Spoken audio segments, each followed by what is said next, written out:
Olá, bem-vindo! Você quer aprender a aplicar funções em cada um dos elementos desse data frame? Se você tem essa dúvida, com certeza esse vídeo vai te ajudar.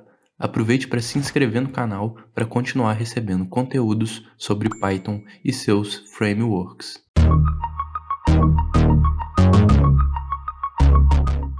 Então eu tenho esse data frame aqui, com alguns dados das eleições brasileiras, e eu vou começar selecionando uma das colunas para eu aplicar uma função. Vamos começar com essa quantidade de votos legenda, porque ela é só numérica, né? Ela é bem mais simples. Então eu chamo meu data frame, que eu chamei de df, abro o colchete, passo o nome da coluna e uso a função .apply. Então ela recebe como parâmetros, em primeiro lugar, a função.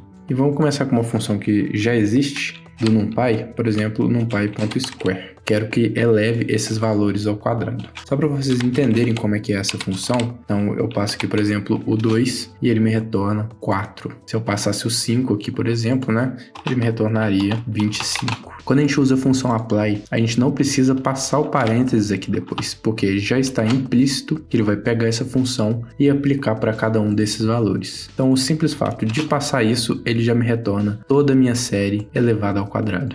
A gente podia simplesmente criar essa função quadrado que recebe um número e retorna também um número inteiro. Se você quer aprender a fazer essa documentação bonitinha aqui, clica no card acima que eu vou te mandar para um vídeo que explica exatamente isso. Então essa minha função ela vai simplesmente me retornar o x elevado ao quadrado. Se eu passar aqui então quadrado, ela vai me dar o mesmo resultado. E além disso tudo, eu poderia passar uma função anônima. Se você quer aprender sobre funções anônimas, eu fiz um vídeo explicando isso, então clica no card acima, a gente passa o lambda x x ao quadrado. E ele vai me retornar também o mesmo resultado, bem mais simples do que a gente criar uma função, né?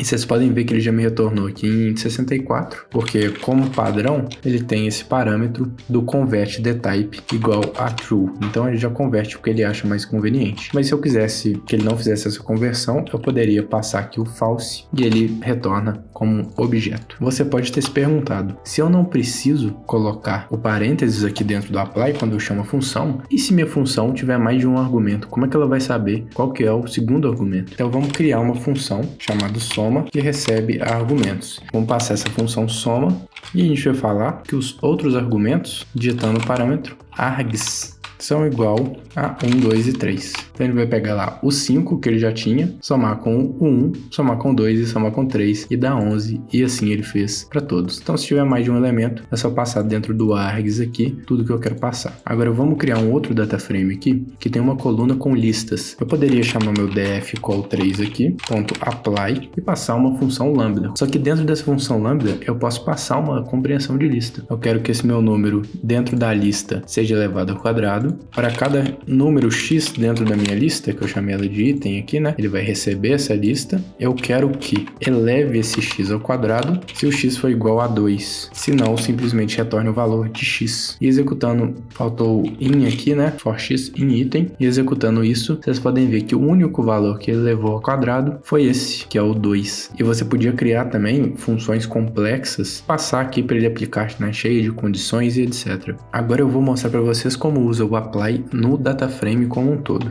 Mas para isso a gente vai ter que dropar a coluna 3. E a gente passa o df.apply e vamos passar lá o np.square, que a gente já tinha passado lá no começo. Se eu executar, vocês podem ver que ele aplicou esse quadrado em tudo do data frame, né? Nada de novo até aí, mas aí começam parâmetros novos para eu passar. Por exemplo, o raw, ele tem como padrão o falso. Mas se eu passar com o verdadeiro, vocês provavelmente não notarão nenhuma diferença e eu vou passar eles em linhas separadas aqui para vocês verem o tempo de execução. Um demorou 18 e o outro demorou 12. Então se eu executar aqui de novo, vocês podem ver que esse quando o raw tá false, ele sempre vai demorar consideravelmente mais do que quando o raw tá true. Isso porque com o raw false, ele vai passar uma série para essa minha função. Se o raw tiver true, ele vai passar valores no array do NumPy. E o array do NumPy tem um desempenho muito melhor. Então se você quiser optar por desempenho, claro que os seus dados permitirem, sempre passe o raw igual a true. E uma outra funcionalidade muito interessante é que eu posso passar o axis. Por padrão, ele recebe o axis igual a 0, que vai dar os resultados que a gente já estava vendo antes. Mas se eu passar axis igual a 1, ele vai começar a ver isso por colunas. Por exemplo, lambda x, eu quero que chame de coluna 1 se o x.coluna 1 for maior que o x.coluna 2. E se não for, eu quero que ele me retorne coluna 2. Ou seja, eu quero que ele fale qual das colunas que é a maior. E isso aqui que é o interessante, né? Eu posso chamar a minha variável e indicar o nome da coluna desde que meu axis esteja igual a 1. E executando isso, ele vai me retornar só a coluna 2 aqui, porque no nosso caso a coluna 2 é sempre maior. E o último parâmetro que eu gostaria de mostrar é o result type. O padrão dele é none, mas ele pode receber também o expand, o broadcast e o reduce. Agora vamos só resetar o nosso data frame aqui para ele voltar à coluna 3. E se eu passar essa mesma função com o broadcast, vocês podem ver que ele mantém as 3 colunas e replica o valor por todas elas, né? Eu vou mudar aqui meu lambda x para x.col3, ou seja, eu quero que ele simplesmente me retorne o col3, né? Vamos ver, por padrão ele me retornaria exatamente o col3, né? Mas se eu colocar a função expand, ele vai criar uma coluna para cada item daquela minha lista. Então, eu tinha uma lista e com o expand ele criou uma coluna para cada item dessa minha lista. Se você chegou aqui, é porque essa dica te ajudou. Então já deixa o like para me ajudar também. Se quiser continuar recebendo conteúdos com qualidade garantida, se inscreve no canal. Eu conto com você nos próximos vídeos. Um abraço e até a próxima.